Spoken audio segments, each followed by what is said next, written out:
Nah, jadi metode DLP ini adalah metode pendekatan berbasis pengambilan keputusan ya, Bapak Ibu ya. Jadi berdasarkan pengambilan keputusan, gitu ya, di mana yang menekankan pada survei, gitu ya, atau juga berdasarkan pada expert opinion. Nah, ini biasanya kita pada kelas disertasi, gitu ya, itu biasa mengambil survei, ya, menggunakan basis survei untuk pengambilan keputusan berdasarkan pada ahlinya, gitu ya. Nah, jadi kalau misalkan kita disertasinya membahas mengenai apa ya, kualitas laporan keuangan pemerintah daerah misalnya. Nah, kualitas laporan keuangan pemerintah daerah kita ambil gitu ya, sampelnya dari siapa misalnya? Ya misalnya dari para pakar keuangan gitu ya. Pakar keuangannya diantaranya adalah misalnya tenaga ahli BPK misalnya kan, atau tenaga ahli BPKP misalnya kan, atau tenaga ahli Departemen Keuangan misalnya, atau tenaga ahli Direktorat Jenderal Perimbangan Keuangan misalnya. Nah, itu kan semuanya adalah expert opinion gitu ya. Artinya berdasarkan pada survei gitu ya. Jadi berdasarkan pada pendapat opini para ahli gitu ya. Nah, jadi pendapat opini para ahli ini di, dilakukan secara berjenjang gitu ya, yaitu 2 tahap atau lebih. Nah, di mana secara teknis DLP ini didesain dari sebuah proses komunikasi dalam grup yang tujuannya mencapai kesepakatan ya pada isu tertentu. Jadi DLP itu dengan kata lain suatu proses atas kelompok gitu ya. Jadi atas kelompoknya tadi adalah expert opinion untuk memperoleh tanggapan tertulis dari mereka ya, dari beberapa individu ya. Ini dimaksudkan untuk mengumpulkan pendapat ya dari individu itu untuk meningkatkan mutu pengambilan keputusan. Jadi DLP ini tidak memerlukan pertemuan langsung ya, face to face gitu ya. Jadi kita bukanlah metode FGD ya Bapak Ibu ya. Jadi kita tidak perlu face to face ya. Jadi bisa dilakukan ya menanyakan pendapat dari para ahli tersebut gitu ya. Apakah dia para user ya, atau juga pengontrol sumber daya ya, atau juga para pengurus ya yang tidak bisa datang bersama-sama. Nah, jadi kalau misalkan Bapak Ibu dalam disertasinya itu ada menggali pendapat para ahli gitu ya, dan kita tidak menggunakan metode FGD, nah maka metodenya itu adalah salah satu metodenya adalah disebut dengan metode Delphi. Nah, jadi metode Delphi ini memperbolehkan orang tanpa menggunakan nama, tapi mencegah dominasi individu tertentu. Ya. Nah, jadi kalau katanya individual expert, gitu ya, maka jumlahnya minimal 5 ya. Kalau tidak salah ya metode Delphi ini dalam beberapa literatur jurnal ya sampelnya minimal 5. Nah, jadi nanti Bapak Ibu bisa ya kalau di disertasi. Nah, adapun metode disertasi yang saya gunakan itu adalah metode survei explanatory ya. Adapun alat analisanya ya dengan analisa Delphi misalnya kan dan metode structural equation modeling misalnya. Nah, inilah jadi metode Delphi ini salah satu dari metode tersebut ya. Jadi metode Delphi memperbolehkan orang tanpa menggunakan nama ya. Delphi digunakan untuk mengumpulkan pendapat di mana orang yang saling bermusuhan satu sama lain ya. Atau adanya kepribadian individu gitu ya dalam suatu pertemuan gitu ya. Nah, metode ini dikembangkan oleh Norman Dale Clay gitu ya, dan juga oleh Helmer tahun 50-an gitu ya. Jadi ini metodenya digunakan sebagai studi perencanaan program, ya penilaian kebutuhan, ya penentuan kebijakan, ya penentuan penggunaan sumber daya, serta eksplorasi asumsi tertentu dan penentuan korelasi atas isu tertentu dalam bidang yang berbeda, ya menurut Su and Stanford di 2007. Jadi dengan demikian metode Delphi ini digunakan sebagai alat menentukan faktor-faktor yang menjadi klaster ya. Nah, jadi faktor-faktor apa yang menjadi klaster ya. Jadi sebelum diklasterkan didelphikan ya. Dan elemen pendekatan ya analisa prosedur ya, ANP. Nah, jadi analisa Delphi itu meliputi ya penentuan panel pakar ya, siapa saja pakarnya. Misalnya pakar keuangan ya, pakar keuangan dari BPK, ya pakar audit dari BPKP misalnya, atau pakar dari government policy, departemen keuangan. Nah, jadi di situ tahapannya ya penentuan para pakarnya siapa, gitu ya. Kemudian juga menyusun kuesioner, ya. Kemudian juga menyampaikan kuesioner dan feedbacknya serta analisa hasil. Nah, jadi Bapak Ibu 4 analisa inilah yang digunakan ya dalam analisa Delphi, ya. Nah, Delphi digunakan dalam beberapa keadaan, ya. Jadi Delphi ini sebagai suatu proses ya meramalkan teknologi menurut Helmer and Pike, ya. Dan juga Delphi digunakan untuk meramalkan dampak suatu kebijakan pengguna lahan baru atau pertumbuhan populasi, polusi, pertanian, pajak, dan lain sebagainya. Ya. Dan bagaimanapun juga aplikasi ini sudah meluas di luar peramalan teknologi, sehingga Delphi ya dengan metode NGT ya nominal group teknik telah menjadi suatu alat perencanaan yang digunakan secara luas ya. Sebagai contoh, Delphi digunakan untuk menyiagakan peserta di tingkatan ilmiah yang lebih tinggi. Dalam hal ini, Delphi digunakan untuk mengevaluasi kelemahan dan kekuatan sistem informasi yang berhubungan dengan perencanaan dan pengembangan, ya, menurut Turok tahun 71. Gitu ya. Nah, jadi di situ basis dari Delphi, ya Bapak Ibu ya, itu adalah decision solution, gitu ya, atau juga decision making. Gitu ya. Nah, jadi kalau misalkan dalam beberapa jurnal ya, beberapa tulisan jurnal gitu ya, mereka menginginkan analisanya dengan analisa decision making katanya. Nah, kalau dia ingin menggunakan decision making, maka alatnya adalah Delphi gitu ya. Nah, ini. Nah, ini ada tahapannya ya, ada kondisi tertentu yang dalam hal ini Delphi itu bisa sukses, waktu cukup, kemudian keterampilan peserta dalam komunikasi juga cukup, kemudian motivasi pesertanya tinggi gitu ya. Jadi siapa saja pesertanya? Para pengambil keputusan satu ya, yang kedua staf, kemudian yang ketiga responden. Nah, jadi bukan hanya responden biasa gitu ya, tapi staf dan juga para pengambil keputusan bisa terlibat di dalam analisa Delphi ini. Nah, jadi proses Delphi bagaimana? Ya, proses Delphi pertama mengembangkan pertanyaan, gitu ya. Kemudian memilih dan menghubungi responden, ya, yang kedua. Yang ketiga, memilih ukuran contoh, gitu ya. Jadi ukuran panel responden ini bisa berubah-ubah, gitu ya. Jadi dengan kata lain, kelompok yang bisa saja kelompoknya homogen, gitu ya. Atau juga 10 sampai 15 peserta cukup, gitu ya. Dan juga pengalaman menunjukkan apabila jumlah sampel melebihi 30 orang, maka kelompok tidak akan efektif menghasilkan keputusan yang diharapkan. Nah, jadi metode Delphi ini bertolak belakang gitu ya, dengan populasi atau juga syarat dari suatu sampel minimal. Ya. Nah, jadi boleh di bawah 30. Ya, dengan kata lain, semakin banyak semakin banyak pesertanya, maka makin bias hasilnya. Nah, itu ya. Jadi peserta dengan metode Delphi ini ya idealnya Bapak Ibu ya maksimal ya 10 atau juga 15. Nah, itu ya. 10 atau 15. Para ahli tadi gitu ya. Misalnya kalau kita mau meneliti tentang faktor-faktor yang mempengaruhi opini laporan keuangan kabupaten kota di Sumatera Utara gitu ya. Nah, menurut para ahli kenapa bisa kabupaten kota itu memperoleh opini WTP semua dari suatu fenomena. Nah, di situ ada jawaban para pakar BPKP, gitu ya. Ada pakar dari BPK, ya. Ada pakar dari eksekutif, gitu ya. Ada pakar dari legislatif. Nah, misalnya 10 sampai 15 saja peserta, gitu ya. Dan tidak dalam satu kurun waktu, gitu ya. Nah, itu. Nah, kuesioner tetap digunakan, gitu ya. Jadi kuesioner tetap digunakan dalam Delphi dan mengizinkan peserta menulis jawaban tentang isu masalah besar, gitu ya.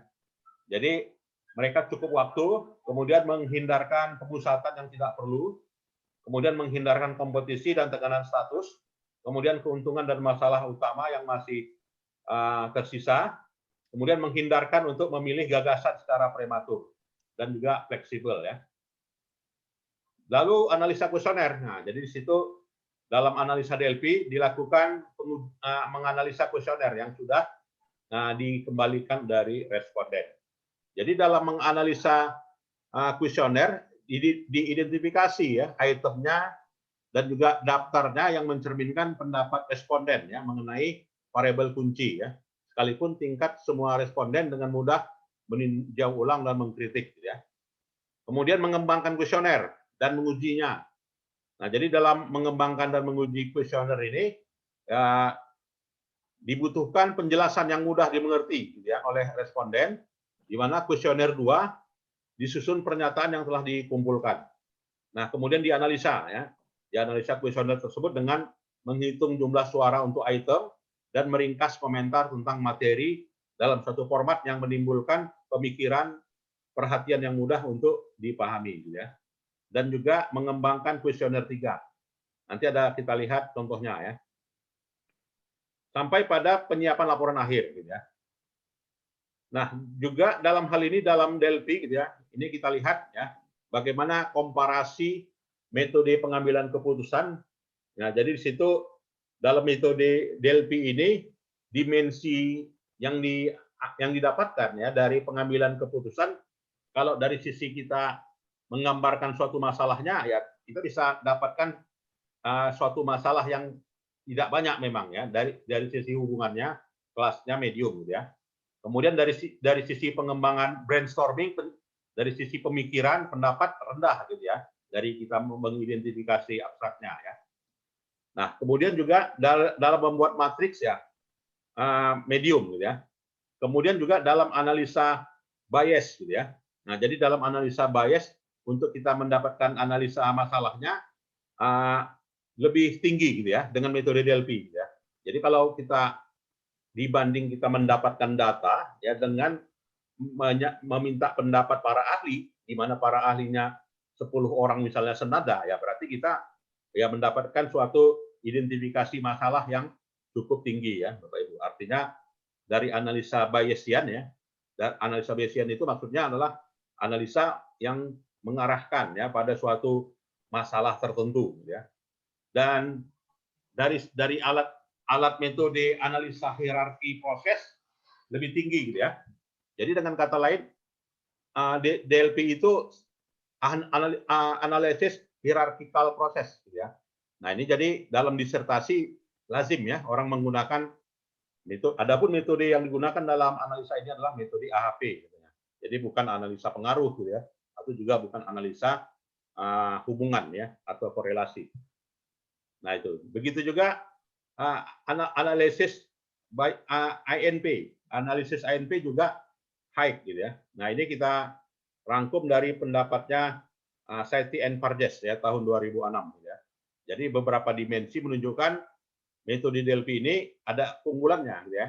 Dari sisi scope and problem ya, kemudian dari sisi struktur, kemudian kedalaman struktur, kemudian kejujuran pertimbangan analisa ya, kemudian juga analisa kedalaman, kemudian analisa memang analisa saintifik dan juga math generality itu ada yang tinggi, ada yang rendah ya. Dan juga unsur intangible-nya juga ada yang tinggi dan ada yang rendah. Kemudian dari sisi validitas gimana? Ya dari sisi validitas ya ada yang menengah, ada yang tinggi dan ada yang tidak bisa dihitung ya. Ini komparasi kalau menggunakan metode DLP. Nah, jadi dalam tahapan konstruksi metode DLP ini, nah di dalam panel-panel tadi gitu ya, ada ahli 1, ahli 2, ahli 3, ahli 4, ahli 5 gitu ya. Nah, jadi dari masing-masing ahli tersebut gitu ya, itu ada yang namanya pengiriman kuesioner ya, apakah dia kuesioner tertutup atau kuesioner yang terbuka, lalu ada jawaban ya, jawaban dari para ahli, dan jawaban para ahli tersebut itu direview ya, kemudian juga dikirimkan kembali jawaban tersebut, lalu ada pendapat komentar gitu ya. Dari pendapat komentar lalu ada perankingan. Nah, jadi di sini di ranking mana yang lebih banyak gitu ya, lebih banyak, lalu dibuatkan hasil dan dibuatkan kesimpulan hasil. Jadi dengan kata lain, metode DLP ini ada umpan balik ya dari setiap kuesioner. Jadi kuesioner itu tidak hanya ditabulasi ya, tapi ada umpan baliknya, sehingga terdiri dari beberapa langkah ya, beberapa step. Jadi ada ronde 1, ronde 2, ronde 3, dan ronde 4. Nah, ini metode Delphi yang lazim ya, Bapak Ibu. Nah, jadi situ bagaimana kita mematrikkan ya. Jadi dalam membuat matrik dari Delphi ya dibuat ya. Jadi dari pertanyaan yang pertama ya, pertanyaan pertama terdiri dari apa yang menjadi insentif ya bagi lembaga keuangan mikro melakukan penyaluran kredit menggunakan strategi group lending ya. Jawabannya apa? Alasannya apa gitu ya. Nah, jadi dari pertanyaan tersebut gitu ya, itu di rank ya, di rank mana pertanyaan yang paling banyak dijawab gitu ya. Dari Q1 ini ya yang sudah diumpan balik sampai 5 kali gitu kan. Itu ada ranking pertanyaan gitu ya, ranking jawaban yang banyak gitu ya. Nah, jadi ada mekanisme tentang renteng misalnya. Itu dijawab oleh 5 ahli ya dibanding dengan sedangkan misalkan dari 10 ahli gitu ya, ada 5 yang jawab mekanisme tanggung renteng rata-rata gitu ya, prioritasnya. Nah, berarti di situ jawaban ada mekanisme tanggung renteng ini adalah jawaban prioritas ya dari para ahli. Ini dikatakan dengan metode Delphi. Alasannya disebutkan di sini ya. Nah, jadi sifatnya yang pertanyaan tertutup merupakan pilihan yang tepat ya jika informasi terkait area penelitian ini telah tersedia ya. Nah, jadi bisa pertanyaan terbuka atau juga pertanyaan tertutup gitu ya. Nah, jadi di situ dengan metode Delphi di sini Bapak Ibu ada perangkingan ya dari masing-masing butir-butir pertanyaan tadi serta ada alasan. Nah, berapa persen yang jawab ada mekanisme tanggung renteng dibanding dengan saling menjaga reputasi sosial dalam grup terkait dengan indikator ya insentif bagi lembaga keuangan mikro gitu ya. Nah, ini karakteristik dari metode Delphi gitu ya. Nah, jadi kalau misalkan lebih akurat mana misalnya ya kalau kita menggunakan uji pengaruh ya, tapi kalau dia uji pengaruh pun bisa juga ya. Kita maksimumkan, kita minimumkan, kita rata-ratakan, lalu kita standar deviasikan ya dari sebuah pertanyaan gitu ya. Nah, tapi di situ lebih detail ya dengan metode Delphi ini karena setiap dari bobot pertanyaan yang dijawab berdasarkan presentasi maksimal ada di ranking ya dan juga dibuat alasannya. Nah, ini.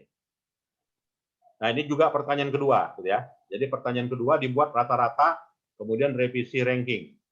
Ya, setelah ada 5 kali kirim ya, 5 kali umpan balik tadi ya. Tujuannya apa ya? Melihat konsistensinya.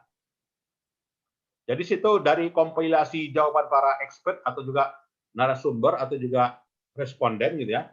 Nah, di sini ada beberapa faktor atau juga variabel yang ditanyakan serta nilai ranking dari setiap faktor yang dinilai oleh expert atau juga narasumber tadi gitu ya.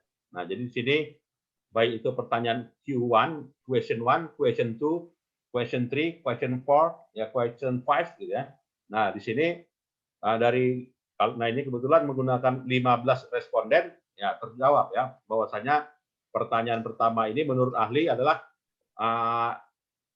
ratingnya 3 gitu ya.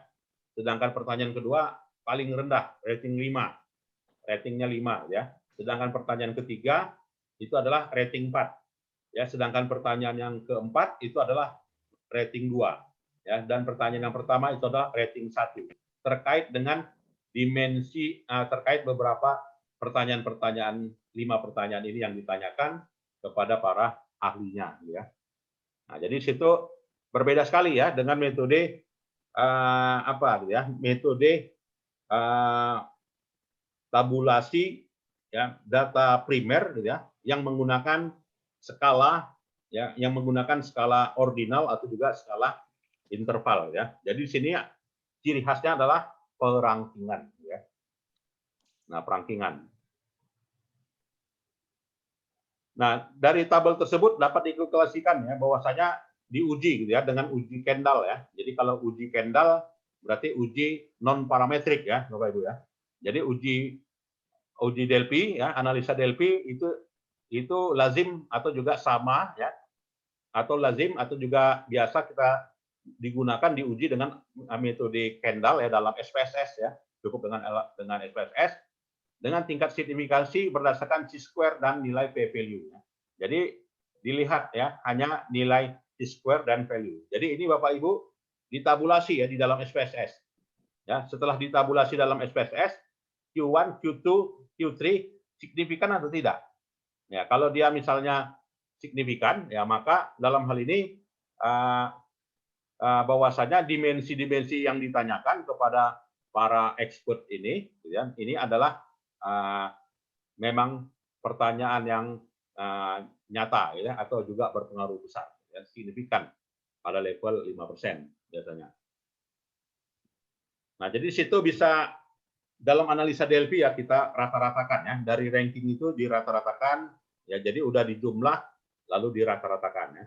Lalu dicari nilai standar deviasinya dari yang menyimpang ya, dari total rata-rata berapa yang penyimpangan, misalkan 3 ya, atau 2 gitu ya. Nah, ini dalam metode Delphi ya. Jadi bisa kita lakukan dengan uji Kendall juga ya Bapak Ibu ya. Jadi uji Kendall di dalam SPSS ini sebagai analisa non parametrik. Nah, jika diperlukan ronde selanjutnya dapat dilakukan sampai semua expert atau narasumber sepakat, gitu ya. Nah, ini sepakat atau sudah tidak mau merubah ranking atau memilih nilai Rater Agreement yang memadai atau juga signifikan, gitu ya. Nah, inilah kalau kita lihat ya dari hasil pengujian SPSS dengan metode Delphi ini, gitu ya. Dari beberapa pertanyaan yang dilakukan, baik itu sampai ronde kedua, sampai ronde ketiga, dengan sampel 12 ya, dengan sampel 9 gitu ya. Nah, ini level signifikannya didapatkan dari pengujian uji Kendall ya. Bapak Ibu ya. Nah, jadi dengan demikian menunjukkan bahwa jumlah pakar yang memberikan hasil validitas terbaik dengan mengabaikan pakar yang memiliki respon outlier. Ya, outlier pada contoh ronde kedua dan juga ronde ketiga. Nah, ini. Jadi menunjukkan rata-rata ranking yang diperoleh berdasarkan pada ronde pada contoh kedua maupun juga contoh ketiga. Nah, jadi Bapak Ibu bisa nantinya alat ujinya ya salah satunya adalah Delphi ya. Nah, ini untuk memperkuat dari disertasinya Bapak Ibu sekalian. Nah, itu ya. Baik Bapak Ibu sekalian, kira-kira ada yang mau kita diskusikan dari topik ini? Silakan. Nah, jadi di situ dalam metode apa ya? Dalam metode Kendall ini, gitu ya.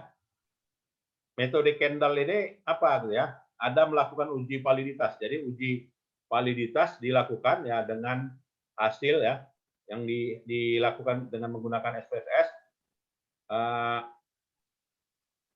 terlampir ya, terlampir sebagai berikut.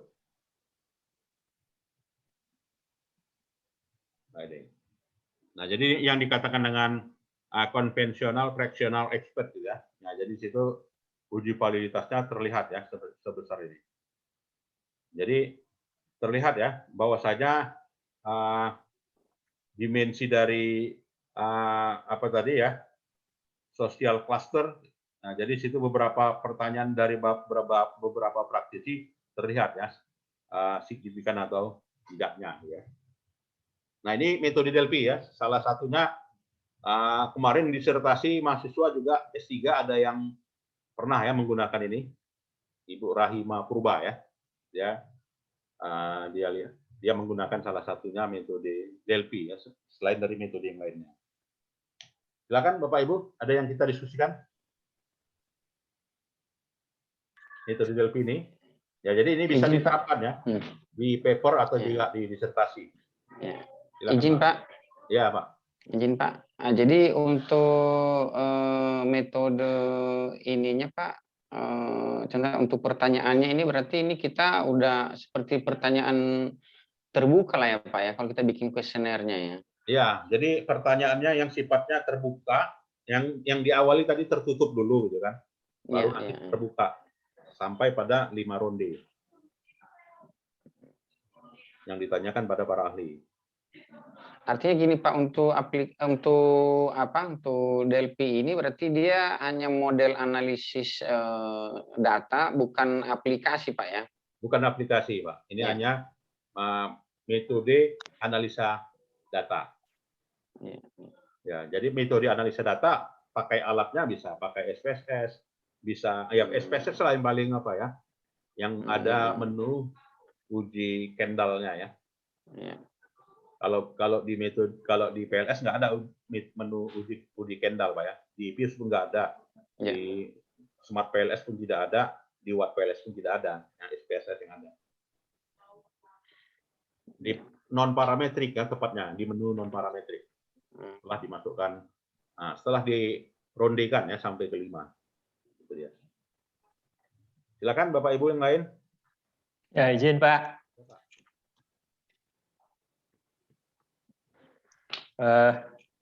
Dengar suara saya nggak ya? Ya, silakan Pak. Ya. Nah, ini Delphi ini berarti harus dipasangkan dengan aplikasi lainnya dalam satu model penelitian Pak ya, kalau saya tidak Ya, salah. betul Pak. Jadi misalkan di bab 4-nya gitu kan, itu kita untuk menjawab permasalahan yang pertama misalnya gitu ya, maka peneliti menguji dengan analisa Delphi gitu ya. Untuk menguji permasalahan kedua, peneliti menggunakan uji struktural, uji persamaan struktural ya. SEM. Nah, itu ya. Nah, jadi bisa aja dalam satu tulisan kita gitu ya, itu banyak alat metode pengujian yang dilakukan. Ya, alat analisanya banyak. Nah, ini dalam konteks pengujian mungkin kesahihan data atau mungkin apa namanya model-model lainnya sehingga data tersebut layak diuji dan disimpulkan bisa dipercaya kesahihannya. Ya, betul. Mungkin dalam hal apa yang lebih pas ini Pak pengujian ya, model Delphi ini? Makanya dalam analisa Delphi ini wajib para expert gitu Pak ya. Jadi kalau yang ahli keuangan kita tanyakan lebih expert dibanding dengan ahli pemasaran. Ya, maka sampelnya memang harus Pak Mardiasmo misalnya kan. Atau misalkan sampelnya Sekjen Menteri Keuangan gitu kan. Nah, kalau misalnya Pak Mardiasmo dengan Pak Sekjen Menteri Keuangan itu jawabannya sama, nah berarti kita rankingkan satu ya atas pertanyaan misalnya kualitas laporan keuangan ditentukan dari gitu kan, hasil audit BPK. Setuju Bu Sri Mulyani dengan Pak Mardiasmo. Ya berarti rating 1 kita dapatkan. Kita tanyakan kembali pun pada ahli lainnya, misalnya kepada Bapak ahli kepala BPK misalnya, atau kepala ini ya Dirjen Perimbangan Keuangan. Semuanya menyatakan ya memang betul katanya. Bahwasanya indikator kualitas laporan keuangan itu ditentukan dari hasil audit BPK. Semuanya sepakat, gitu ya. Nah, maka itu yang butir pertanyaan nomor 1 yang kita dapatkan, gitu ya. Nah, jadi ini dapat di question 1, gitu ya, terkait dengan laporan keuangan ditentukan dari hasil audit BPK. Ibu Sri Mulyani jawabnya ya, gitu ya. Responden kedua jawabnya kalau misalkan 1 di sini ya boleh aja ya, atau dia boleh aja berbeda pendapat dengan Ibu Sri Mulyani. Nah, di sini Pak. Jadi kalau dia ternyata pertanyaan yang responden pertama ya atas pertanyaan kelima dia jawab 1, responden kedua juga jawab 1, atau pertanyaannya responden kedua dia jawab 3, nggak setuju dia kan. Nah berarti yang banyak siapa di sini jawab atas pertanyaan yang kelima, yang jawab 1 itu responden 1 ya, responden 2, responden 4 gitu ya, responden 6 cuman 3 gitu kan. Responden lain bagaimana? Responden lain menyatakan ya responden 3 jawabnya 2, responden 5 jawabnya 2, responden 8 jawabnya 2, responden 9 jawabnya 2. Nah, berarti yang mayoritas 2. Ya, pertanyaan kedua gitu kan. Yang apa ya? Pertanyaan yang kelima ini ratingnya nomor 2. Nah, itu ya. Bahwasanya tadi misalnya pertanyaan yang kelima menyatakan bahwasanya laporan keuangan Pemda berkualitas atau tidak ditentukan dari opini BPK misalnya. Ada yang nggak sepakat gitu kan? Wah bukan opini BPK katanya. Jadi ada faktor lain misalnya. Ternyata ada faktor lain selain opini BPK yang menyatakan pertanyaan nomor yang kelima ini skalanya nomor dijawabnya apa ya, rating yang kedua. Nah, jadi kalau misalkan berapa yang paling banyak di antara 10 yang jawab kuat, berarti pertanyaan yang kelima ini sepakat menyatakan apa gitu ya, ini nomor 2. Nah, itu ya.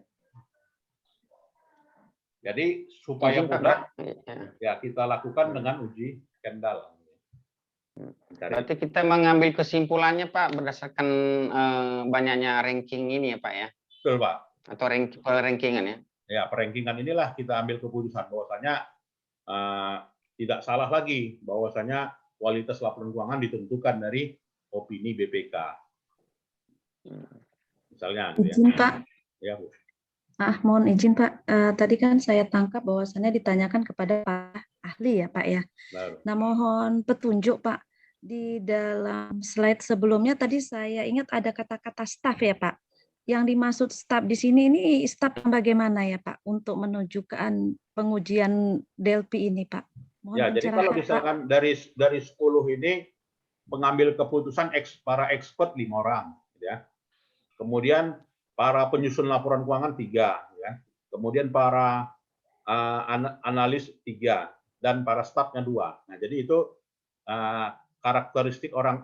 Jadi staf itu memang expert juga, gitu kan. Ya, tapi di dalam strukturnya mungkin berbeda, ya. Ibu Sri Mulyani sebagai Menteri Keuangan, sedangkan expertnya tadi ya staf Menteri Keuangan misalnya, yang kita anggap sebagai suatu orang expert juga, gitu kan, dari suatu sampelnya, gitu kan. Berarti staf yang menguasai ya, Pak ya. Betul. Di dalam bidangnya. Yang menguasai ahli. bidangnya, atau di kata lain ahlinya juga, gitu kan. Staf ahli. Staf ahli. Pak. Ya. Terima kasih, Pak. Nah, jadi ini disertasi diterapkan ya, bisa dengan analisa Kendall ya. Uji Kendall aja. Jadi tinggal dapatkan jawabannya, lalu dirankingkan, lalu tinggal masuk di run ya. Boleh nanti kita terapkan ya, bagaimana cara mengeram dengan metode Kendall ini. Ya, silakan. Izin, Pak, satu lagi, Pak. Ya, Pak. Nah, jadi tadi kan penelitian ini tidak mengukur hubungan dan pengaruh ya, Pak. Tidak. Jadi arah penelitiannya menguji dan mengetahui apa ya, Pak?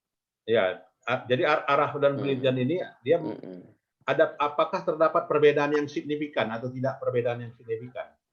Ya, jadi dengan kata lain apa ya, Pak ya? Non statistik, non parametrik.